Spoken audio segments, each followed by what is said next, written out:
Hi guys, welcome back to my channel Leena's vlog. आज मामी की मैरिज एनिवर्सरी है और यहाँ पे कथा हो रही है। विक्रेता, यह भगवान श्री सत्यनारायण का पूजन है। आज जो मेरा ऐश्वर्य, जो मेरा धन, मेरा धान्य देख रहे हो, उस भगवान की कृपा से ही है। तो साधु तब लकड़हारे ने कहा, काष्ठ विक्रेता ने कहा, हे ब्राह्मण देवता, इस व्रत के विषय में मुझे भी विस्तार से बताइए। हो सकता है इस व्रत को करने से हमें भी दुखों से मुक्ति मिल जाए। इस तरह व्रत के विधान को जान करके, प्रसाद को ग्रहण करके, जल को पी करके, लकड़ी को मस्तक पर रखकर चल पड़ा और मन विचार करने लगा कि आज लकड़ी बेचने से जितना भी धन प्राप्त होगा, उसी धन से मैं भगवान श्री सत्यनारायण का पूजन करूंगा।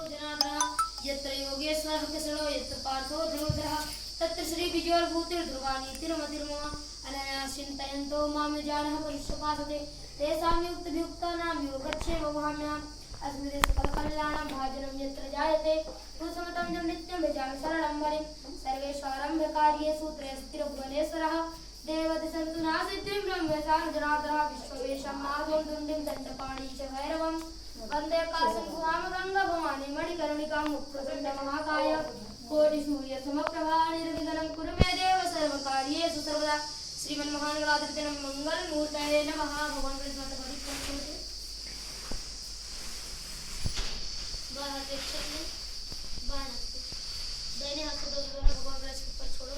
ओम श्रीमन्महागणाधिपते नमः। लक्ष्मी नारायणाभ्यां नमः। उमा महेश्वराभ्यां नमः। वाणिहिरदाभ्यां नमः। शचीगुरन्दाभ्यां नमः। मातृचरणकमलेभ्यो नमः। इष्टदेवताभ्यो नमः। कुलदेवताभ्यो नमः। ग्रामदेवताभ्यो नमः। स्थानदेवताभ्यो नमः। वासदेवताभ्यो स्थितया त्वयैतदाप्यायते कृष्णमलं सुन्दराय नमः। कमलासनाय नमः। आवाहयामि स्थापयामि पूजयामि पृथ्वी फोड़ दिया माचिस तक दीप जला दे। ये दीप जला दिया। हमारा दूल्हा जो महीना कौन दिक्कत ना लड़ाई ये कहाँ है। मे पापं पूजादीपनमस्तुते शुभं करोति कल्याणं आरोग्यं सुखसंप्रदं शत्रुबुद्धिविनाशं च दीपज्योतिर्नमोस्तुते। ओम देति देवाय नमः।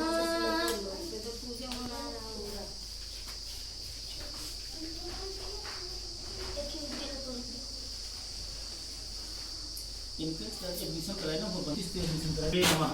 अपने अंतःकरण में जो है भगवान विष्णु की मूर्ति को उसके लिए उनको प्रणाम कीजिए कि आप आइए विराज मेरे अंदर विराजमान लीजिए। क्योंकि भगवान की जो कथा होती है, अंतरात्मा जब शुद्ध होती है तभी भगवान कथा का फल मिलता है। इसलिए भगवान विष्णु को यह ओम नमो भगवते वासुदेव ऐसे मंत्र का जाप करते हुए भगवान का संकल्प ले, हे भगवान हम पूजन करने चल रहे हैं, मेरे संकल्प को आप पूरा करिए।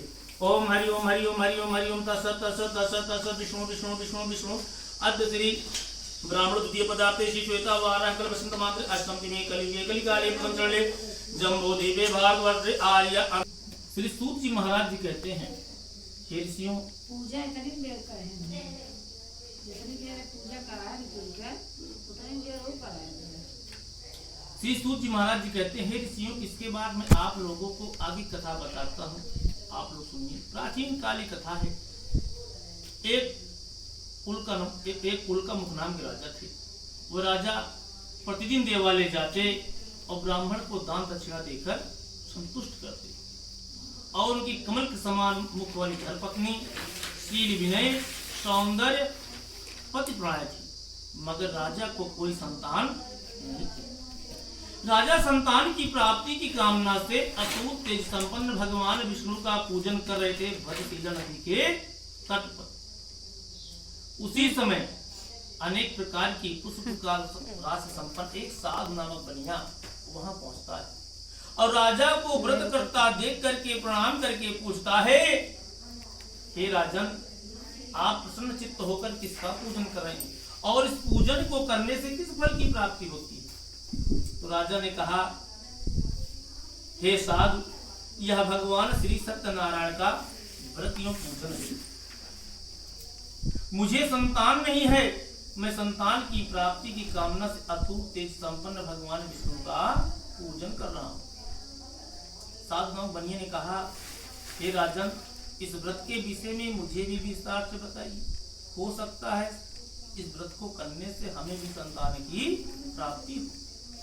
अब व्रत के विधान को पूर्ण रूप से समझकर व्रत में दान दक्षिणा दे करके वह बनिया अपने घर को चल पड़ा। अब घर पहुंचने के बाद अपनी पत्नी से संतान प्रदान करने वाले सत्य व्रत को बताया। उसकी पत्नी कहती है, हे स्वामी, चलिए व्रत को करते हैं।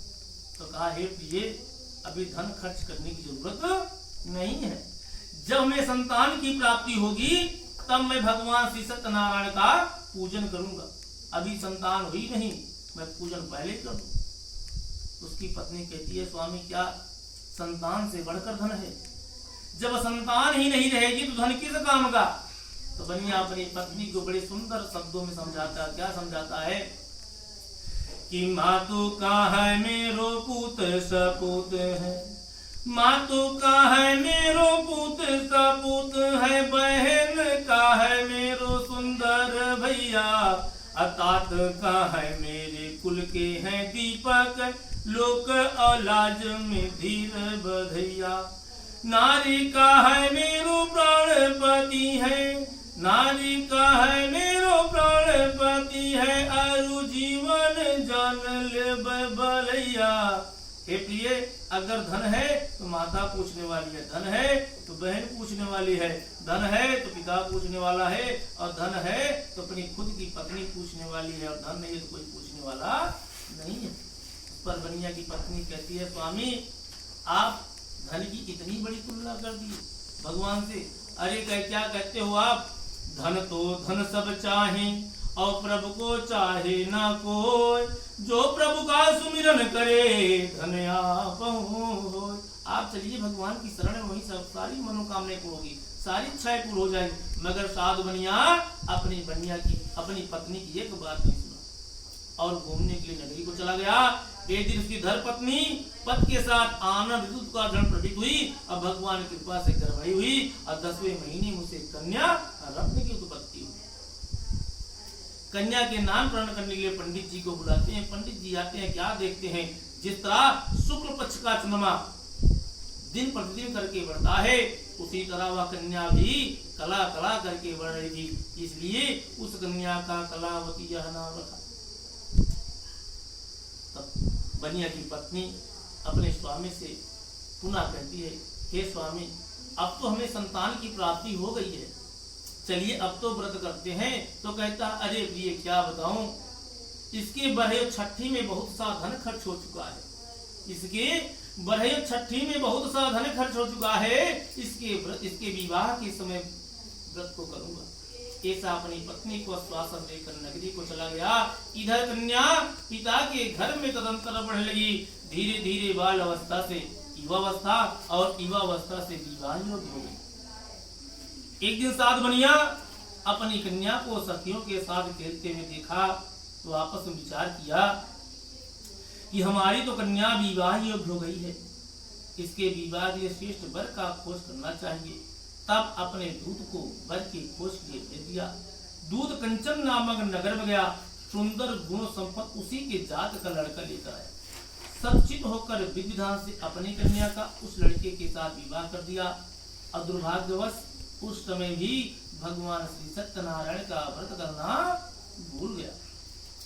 पूर्व में व्रत को न करने के कारण भगवान उस पर रुष्ट हो जाते हैं और काल की प्रेरणा से और अपने व्यापार कर्म कुशल साधु बनिया अपने दामाद के साथ व्यापार करने के लिए रत्नसार सुंदर राजा चंद्रकेत के रमणीय नगर में व्यापार करने के चल पड़े। तब भगवान ने उसे भ्रष्ट प्रतिज्ञ दारुण कठिन मार्ग प्राप्त होगा ऐसा साफ दे दिया। एक दिन राजा चंद्रकेत के धन को चुराकर दो चोर भागे। अजय से भागे उनके पीछे राजा के दूत लगे। आगे आगे चोर भागते गए, पीछे पीछे राजा के दूत लगे रहे। जब चोर समझे कि हम पकड़े जाएंगे तो धन को छोड़कर छिप गए। कहाँ छिपे? जहां दोनों बनिए रुके हुए। राजा के दूत आते हैं, उन दोनों बनियों को देखा, राजा के धन को देखा और राजा के धन को देखते ही दोनों बनियों को चोर समझकर राजा के सामने लाते हैं और हंसते हुए कहते हैं, हे राजन, हम दोनों चोरों को पकड़ लाए हैं, आप इन्हें देखकर आज्ञा दें। राजा की आज्ञा से दृढ़ता पूर्वक बांधकर बिना विचार किए गए महान कारागार में डाल दिया गया। राजा ने उनकी एक बात नहीं सुनी और जो सारा का सारा धन था वो आदि जब्त कर लिया। ये तो हो गई बनिए की बात। अब बनिए के घर में क्या हुआ? बनिए के घर में भी जो सारा का सारा धन था चोरों ने चुरा लिया। बनिए के घर में भी जो सारा का सारा धन था चोरों ने चुरा लिया।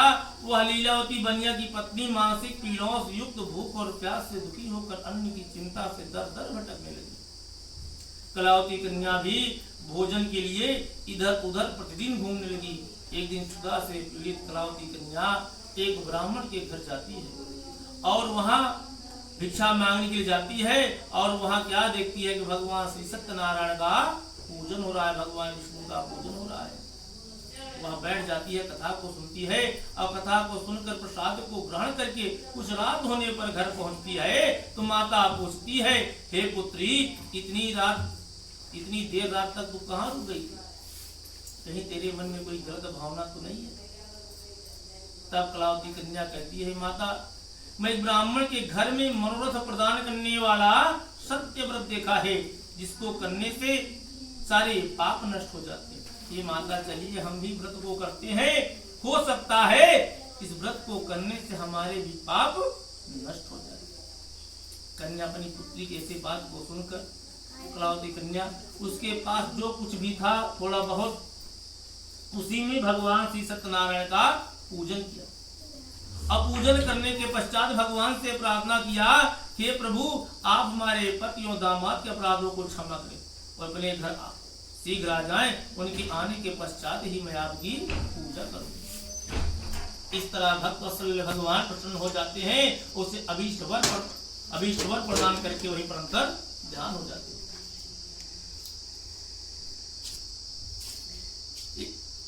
और भगवान राजा यही बैठ जाते हैं भाई,